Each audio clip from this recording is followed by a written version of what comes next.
Um, just a question to the audience. How many of you, when you in your practice, see children with other disabilities also? And most of the time, there are certain problems which we face because parents do have a lot of questions on their faces. Sometimes they can ask, and sometimes they also think that what will be done with my child. So, keeping that in mind, the presentation this time we thought let's include the other disabilities also. So, when we see the magnitude incidence of blindness is 2/3 times more than the general population, and 1/3 of children with low vision and 2/3 children with blindness have other development disabilities. There can be numerous causes. There are different syndromes, then inherited eye conditions like Downs, Hallermann-Streiff, Lawrence-Moon. Then there can be because of any prenatal, post or postnatal factors like rubella, syphilis, CMV. Then sometimes we see children where the vision is present since birth or it can develop at the later childhood. And some visual impairments we have seen that they get worse over time also. But there are certain conditions where they don't get worse, they remain same, or they can become better also if the child is using vision.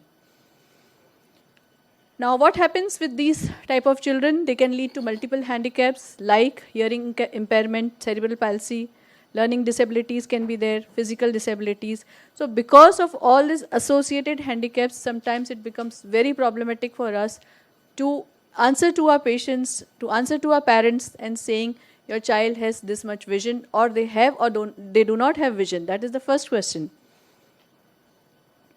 And that is why sometimes we say that this child can be labeled as untestable, uncooperative, or blind. Now, since I've been practicing low vision since so many years, I try not to say this that the patient was uncooperative. By any means, I try to see how much vision does the patient have. I'm only speaking of vision. I'm not speaking of visual acuity.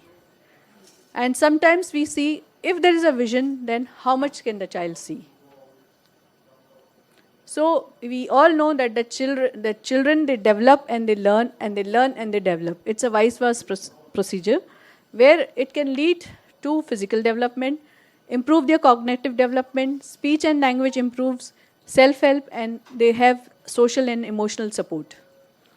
Now, if we see the tree of vision, the optic pathway, how there is a dorsal and a the ventral pathway and dorsal pathway. So, how it commands? So, whenever the child is having multiple disabilities, they do have this. They can have visual problem. So, keeping this into mind, it can lead to different type of problems. Like in vision point, if we see, then it can be there can be a problem in search, attention, and there can be a problem in face recognition, recognizing people, objects, place. So there are multiple because our visual system is so complex that this dorsum, the dorsal, ventral and dorsal, they help us to see the pictures or vision in detail. So when we see what is the impact, it can lead to multiple combined effects. So let's put on common conditions. So I'll now be discussing what are the common conditions which we see. Autism. Usually autism is again a very, very debatable subject. But we have seen when to label them as having visual impairment, or sometimes it also gives us a confusion that should we label the child as autism or not. So there are certain features that autism is diagnosed by the presence of certain behavioral features which has impairment on reciprocal, basically don't have a social interaction, and they have impairment in non-verbal behaviors, may fail to develop peer relationship, they may lack on spontaneous responses, and usually they try to remain alone. Signs of VI with autism, there is lack of eye control. They usually keep on staring at spinning objects or light, flitting peripheral glances they see from the peripheral side. Side viewing, usually they have that side gazing, and they sometimes, whenever you tell them, if you tell a child to look directly, they will again run away, never look at you. So if we know that what are the features of visual impairment, then we can plan our assessment in that way, and we can plan a rehabilitation also in that way. Again, autism can be associated with other eye conditions like anophthalmos, congenital amaurosis, Peters anomalies, ROP, congenital rubella syndrome. But again, when we see that as autism is a brain disorder, it can also lead to learning disabilities, and also it is seen that children who have severe learning disabilities can have associated autism-like spectrum. Then second condition is cerebral palsy. I'll be just discussing only 3 or 4 common conditions which we see in our routine practices. Again, cerebral palsy, again it is a group of permanent disorder of the development of the movement and posture causing activity limitation that are attributed to non-progressive disturbance that occurred in the developmental, fetal and brain. This is the definition of cerebral palsy which was coined in 2006. Usually it is a motor deformity, where is disturbance in sensation, perception, communication and behavior. And it can have an associated handicap like mental retardation, speech impairment, seizure disorder, visual impairment and hearing impairment. It can be of 3 types: mild, moderate, severe, and depending on the sitting and standing posture, it is again divided as level 1, level 2, level 4, 5, where level 5 is a severe one where the patient is transported on wheelchairs. The child is transported on wheelchair. So ocular involvement with CP, there is a big list. We have to look for all these things. Like visual impairment, it is seen that children have 38 to 80%.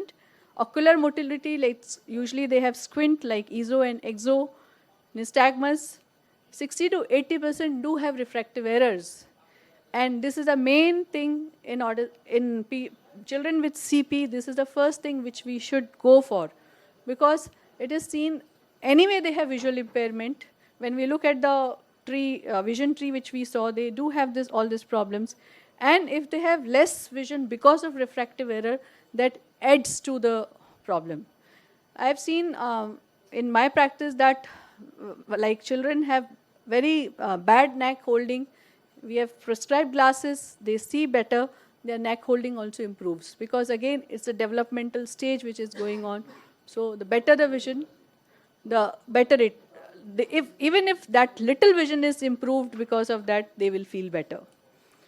Again, the severe cerebral palsy can have reduced abnormality accommodation, because it's a motor deficiency is there. So sometimes children do have accommodation problems also. Amblyopia, again this is neglected, because as I said, they have huge refractive errors, so chances of amblyopia are there. And if we see a child, mostly it happens that if the child is having cerebral palsy, the child is having so many multiple problems, and sometimes we also have a setback. Already the child is on problems, and if we ask the parents to patch one eye, again the problem increases, or tell them to wear glasses, they will not use it. So please encourage the children, please start on amblyopia treatment also, because that do help in these type of children.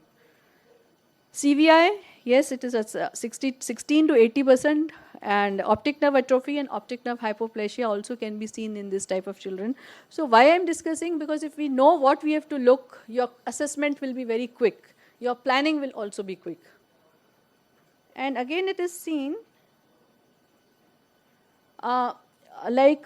patients with diplegic spastic CP, usually hypermetropia and esotropia is common, and patients with mixed CP, high myopia, CVI is common. So if we can have some, that is why we have to look in detail what papers patients are having, or what diagnosis was done, what type of CP it was.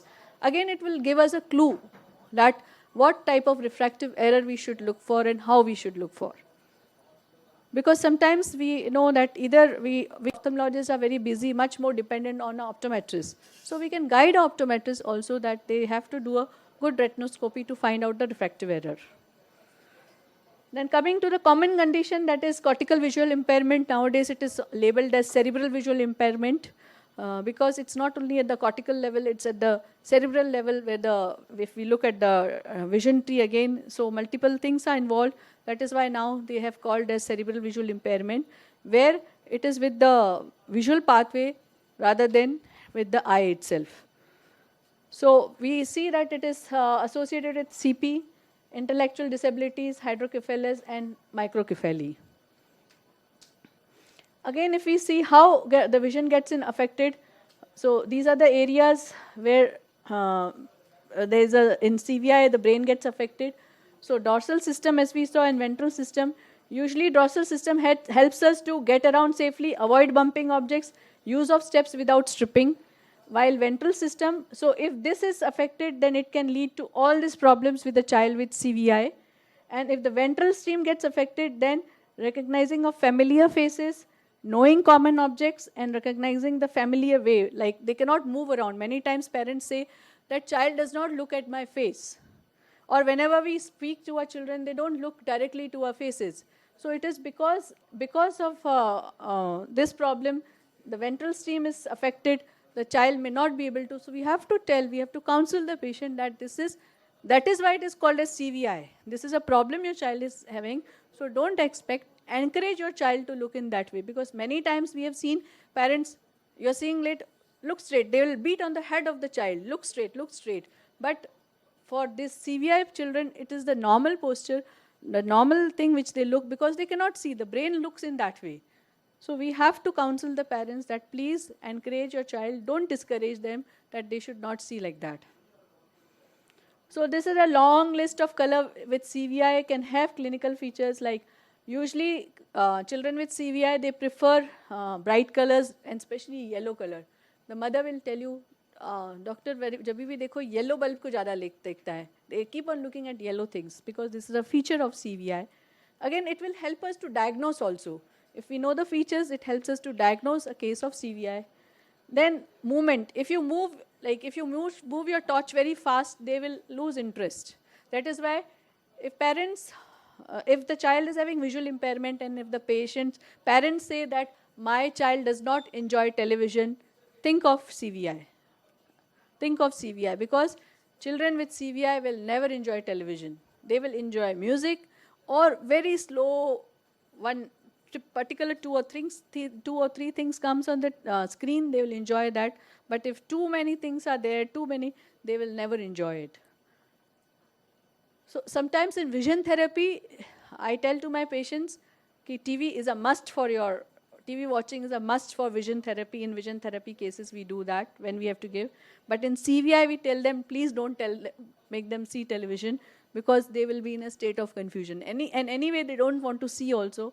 So we have to judge where we have to plan the further treatment for the child.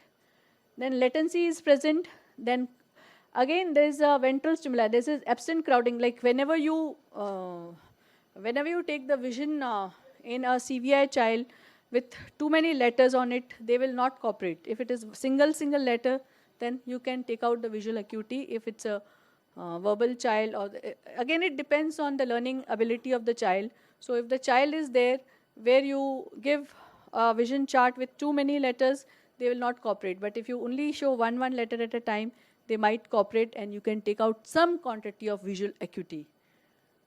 And again, that is why we have to reduce. If there are too many things in the room, or this again comes on vision training, I'll tell you in the later a part when we'll take functional vision and vision training, how we have to work out with these children. Then visual field deficiency, usually children with CVI can have a visual field defect in the right or left side. So we have to do the assessment by confrontation test or by with toys. Different methods can be put, as Dr. Shubhra was telling initially. Then visual novelty, like every time if you show them a new target, they will lose interest. So again, that's a feature. Then reflex, usually blink reflex and Buchner's reflex is present, but it is not that brisk. Then distance viewing difficulties there, light gazing is present, visual direct reach, that is absent in CVI. That is why they don't have an eye contact, which I discussed earlier. And then there may be dysmetric saccades, that is inaccurate fast movements, and persuades also can be deficient. And there is paroxysmal deviation. So this is one of the, like I told one CVI child to draw a circle. So this was a type of a circle. And then they usually don't make it, but still they can see that what they are making. So this is a drawing of a child with a CVI. So the carry home message is that this lot of can be done with pediatric low vision. The cases when we see in a clinic, they are just a tip of an iceberg, because these are the children which are usually missed, and appropriate functional, clinical and rehabilitation evaluation is required.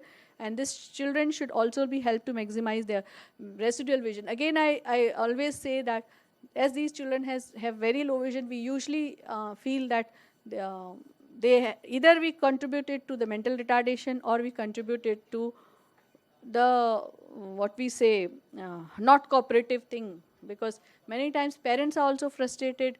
We as a clinician don't have time to do assessment for these children, but yes, if we help them, they do much better.